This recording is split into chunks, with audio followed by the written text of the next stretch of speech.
Évangile de Jésus-Christ selon saint Matthieu. On présenta des enfants à Jésus pour qu'il leur impose les mains en priant, mais les disciples les écartaient vivement. Jésus leur dit : Laissez les enfants, ne les empêchez pas de venir à moi, car le royaume des cieux est à ceux qui leur ressemblent. Il leur imposa les mains, puis il partit de là.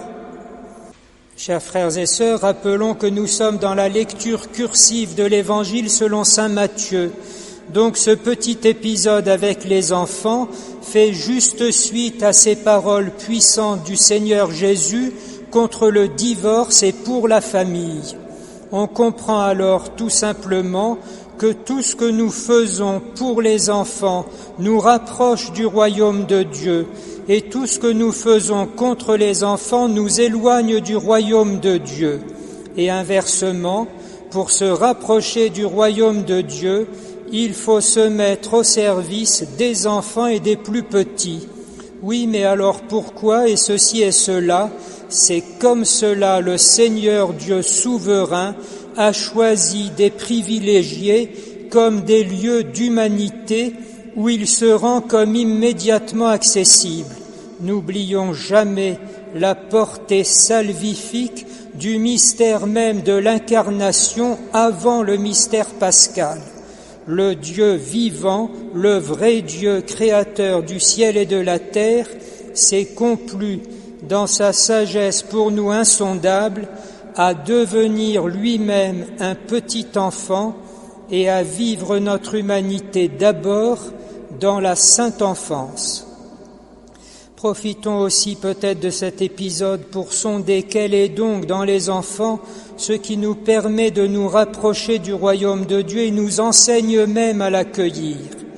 On peut penser d'abord, bien sûr, avec la simplicité totale qu'ils ont pour accueillir ce qui vient des plus grands. C'est ce même enthousiasme qu'il nous faut avoir lorsque Dieu nous parle, lorsqu'il nous annonce même sa croix et lorsqu'il se présente. On a quelque chose de cet enthousiasme aussi dans les petits chiens lorsqu'ils voient arriver leur maître. Il y a cependant une différence, et c'est la deuxième chose que nous noterons. Tandis qu'avec les petits chiens, c'est l'instinct, réjouissons-nous d'ailleurs que des créatures aient été créées pour nous accueillir avec tant d'enthousiasme à chaque fois que nous arrivons. Pour les enfants, leur enthousiasme jaillit du fond d'un cœur qui est pour nous comme un abîme immense. On s'en rend compte lorsqu'un enfant est fermé ou lorsqu'il réfléchit à quelque chose, mais à quoi et par où le prendre et comment le rejoindre. Ô merveille, lorsque de cet abîme insondable jaillit l'amour en retour. Nous accueillons ainsi pareillement le royaume de Dieu dans une décision résolue de nous donner au lieu de nous garder. Et enfin, ce sera la dernière touche, l'enfant se termine à 12 ans.